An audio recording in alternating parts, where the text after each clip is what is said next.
Welcome back to 5 More Minutes. I told you I was going to stick with it. We'll see if I make it to the end of the Bible in about 6 months. The next book in the Old Testament is Obadiah. Obadiah means servant of the Lord, or servant of Yahweh, or one who serves Yahweh.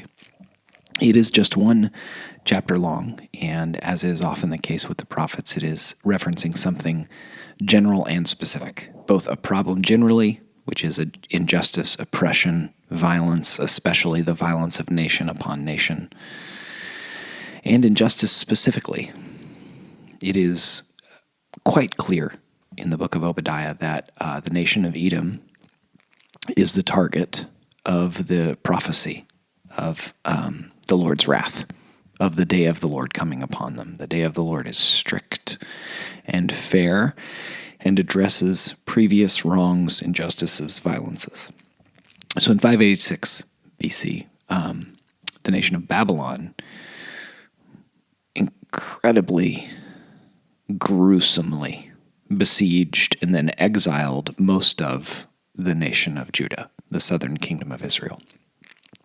And the Edomites cheered as they were doing it and even participated some. If you read Psalm 74 and 79 and 137, they give you kind of a progression of the songs of the people of God as their temples and their children and their armies and their homes are destroyed and desecrated. And in comes Obadiah to pronounce judgment on the nation of Edom for attacking its neighbor. Edom is a descendant of Esau, and so Obadiah will use the language of Jacob and Esau, who should have supported and encouraged one another, and instead were enemies. When you get to verse 16 of Obadiah, it begins to look better for the people of God, reminding us again and again that God will restore his people. Part of his judgment is both redressing wrong and violence. It is also restoring his people. On all the nations, as you have done, it shall be done to you. Your deeds shall return on your own head, which is why I say that God's justice is strict and fair. Verse 16, for as you have drunk on my holy mountain, so all the nations shall drink continually. They shall drink and swallow, and shall be as though they had never been. Comprehensive justice. And then in verse 19, it says, those of the Negeb shall possess Mount Esau. Those of Shephelah shall possess the land of the Philistines. The exiles of this host of the people of Israel shall possess the land of the Canaanites, and the exiles of Jerusalem shall possess the cities of the Negeb.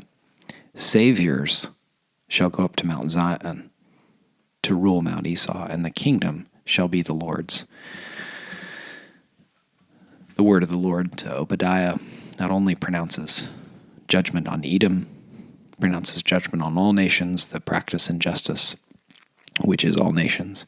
It then assures us that God will take up his rule over the earth. Judgment for God's covenant people has already happened in the exile. Judgment for the nations is happening, and he promises that he will restore his people. As is the case with texts like this and all their implications, we wonder why he waits. And we turn to other books of the Bible and know that he has plans and purposes, and those include people hearing the gospel and the ever sanctification of his bride, the church. But more important to Obadiah is the ability for us to hear and even rest in the promise that God is a just and fair God, and eventually that will roll over the earth. And God never forgets his people and will restore their fortunes.